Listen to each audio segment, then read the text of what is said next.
ஓம் முருகா போற்றி போற்றி. என் அன்பு குழந்தையே, திருச்செந்தூர் முருகன் உன்னிடம் பேச ஏங்குகிறேன். எழுந்திரு தங்கமே, போதும், நீ அழுதது போதும், பட்ட துன்பமெல்லாம் போதும்.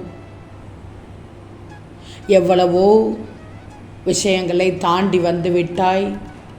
உன் சகிப்புத்தன்மை எனக்கு தெரிகிறது. பொறுமையோடு இருந்தாய். விழுந்து கிடக்காதே, வீழ்ந்து கிடப்பதுதான் கேவலம். எழுந்திரு, உன்னால் முடியும்.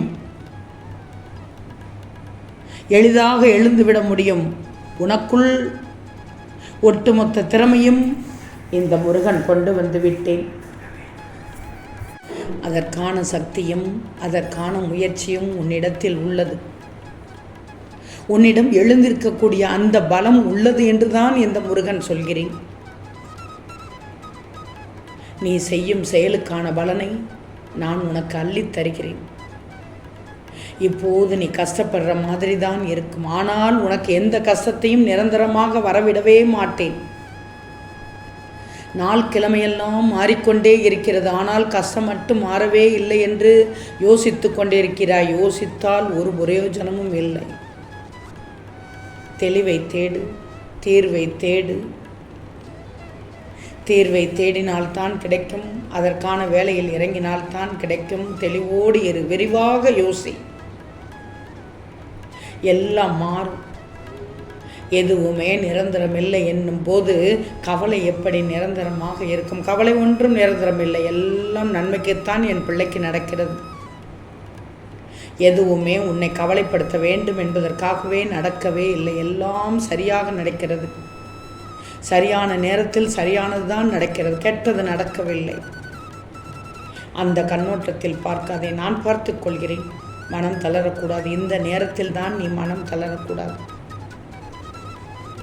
உன் வேதனை குறைய வேண்டுமென்றால், உனக்கு மகிழ்ச்சி பெருக வேண்டுமென்றால், உனக்கு மகிழ்ச்சி மட்டுமே வந்தடைய வேண்டுமென்றால், இந்த முருகன் சொல்வதை நீ கண்டிப்பாக கேட்கணும், கேட்டே ஆகணும். இதை சொல்லத்தான் என் பிள்ளையிடம் அவசரமாக பேச வந்தேன். ஏங்கி நின்றேன். நீ எதற்கும் கவலைப்படக்கூடாது. உன் எல்லா பாரத்தையுமே என்னிடம் கொட்டி விட்டாய். அப்படியென்றால் நீ வருத்தப்படவே கூடாது. வருத்தப்பட்டு கொண்டிருந்தால் என்ன ஆகும்? இங்கு இருக்கும் எல்லோருக்குமே ஒவ்வொரு விதமான சுமைகள், பாரங்கள் இருந்து கொண்டே தான் இருக்கும். உனது பிரச்சனைகளை நீ சின்னதாக எடுத்துக்கோ. உடனடியாக சரியாகிவிடும். அனைத்து பிரச்சனைகளையும் கூடிய விரைவில் மாற்றி விடுகிறேன். இது முருகனின் சத்திய வாக்கு. உன்னுடைய முக்கியமான பிரச்சனை என்னவென்று எனக்கு தெரியும். வாழ்க்கையில் நீ தைரியமாக உன்னை சூழ்ந்துள்ள பிரச்சனைகளை எதிர்கொள்ளணும். இந்த நேரத்தில் தான் நீ எதிர்கொள்ளணும். உன்னை அப்படியே கஷ்டத்தில் மூழ்க விடுவேனா? அனைத்து துன்பங்களையும் போக்குவதற்காகத்தானே நான் இருக்கிறேன். நீ எதிர்பார்த்து காத்திருந்தது உன்னை தேடி வரச் செய்வேனே. எல்லாம் நல்லதாக நடக்கப் போகிறது. அது முக்கியமாக உன்னை மாற்றத்தான் போகிறது. ஆனால் இது தெரியாமல் என் பிள்ளை, என் பக்தன், நீ அழுது கொண்டே இருக்கிறாய். முருகனை முழுவதுமாக நம்பினால், உனக்கு துணையாக நான் இருப்பேன் என்பதை நம்பினால் எழுந்திரு. கண்களை துடைத்து விட்டு எழுந்திரு. உன் மனம் இனிமேலாவது எல்லா முயற்சியும் எடுக்கும் என்று நம்பு. உன் மனதை முதலில் தைரியப்படுத்து. வாழ்க்கை என்றால் பிரச்சனை வரும் என்று எத்தனை முறை சொல்லியிருக்கிறேன். பிரச்சனை, போராட்டம், இதுதான் வாழ்க்கை. அதையெல்லாம் நீந்தி கடந்து வர வேண்டும். அதனால் தான் எதிர்நீச்சல் போடணும், தெரியணும். உன்னிடம் இருந்து ஒன்று போய்விட்டது என்றால் உடனே மனம் தளர்ந்து விடலாமா? ஒன்று போகும், ஒன்று வரும். ஆனால் தேவையான நேரத்தில் நீ எதையும் இழக்க மாட்டாய். பயப்படாதே. போனது போகட்டும் நினைச்சுக்கோ.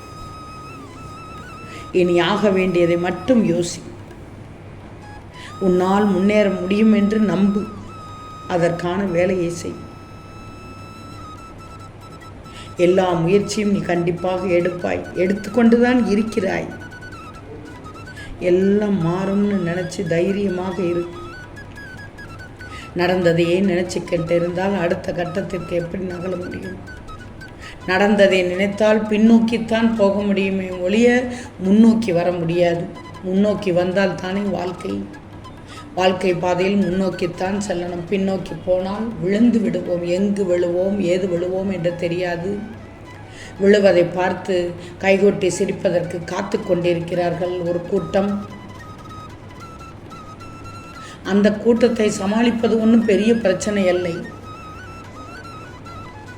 அவர்கள் வாய்க்கு அவளை கொடுத்து விடாதே, அவ்வளவுதான். கிடைத்ததை சுவைத்துக் கொண்டிருக்கும் மக்கள் கூட்டம் அது. எதை எந்த நேரத்தில் பேச வேண்டும் என்ற அறிவு அவர்களுக்கு கிடையாது. நீ கேட்கலாம், 6 அறிவு உள்ளவர்களா, பகுத்தறிவு உள்ளவர்களா என்று கேட்கலாம். அதை அவர்களிடம்தான் கேட்கணும் என்று சொல்ல மாட்டேன். ஏன்னா அவர்கள் மனதில் முழுவதும் வன்மம் தான் இருக்கிறது. விட்டு கொடுக்கும் எண்ணம் இல்லை. உன் மனம் ஆறுதலாக இருக்க என் பேச்சை கேள். நான் உனக்கு வழிகாட்டுவேன். தளர்ந்து போகக்கூடாது. தடைகளை எல்லாம் தகர்த்து விட்டலாம். தடைபட்டு கொண்டிருக்கும் அனைத்தும் உனக்கு நல்லதாக நடக்கும். நான் நடத்தி காண்பிப்பேன். அதை நம்பணும் நீ. அதுதான் வேணும் தங்கமே. நம்பாமல் இருந்தால் எப்படி? என்னை நம்பினால் தானே அடுத்தடுத்த கட்டத்திற்கு செல்ல முடியும். நீ கஷ்டத்தோடு இருக்கிறாய், எனக்கு தெரியும். கஷ்டத்தோடு கிடைத்ததோடு, கஷ்டம் கிடைத்ததோடு வருத்தத்தோடு இருக்கிறாய். நீ மட்டுமல்ல, உன் குடும்பமே வருத்தத்தோடு இருக்கிறது. ஒவ்வொருவரின் மனதிலும் ஒவ்வொரு எண்ணங்கள் உதித்து கொண்டு இருக்கிறது. அப்படிப்பட்ட எண்ணங்கள் உதிக்கக்கூடாது. என் பிள்ளைகளின் மனதில் யாராக இருந்தாலும் சரி, நல்லது நடக்கும். என் முருகன் பார்த்து கொள்வார், காத்து கொள்வார், அருள் புரிவார் இப்படின்னு நீ நம்பணும்.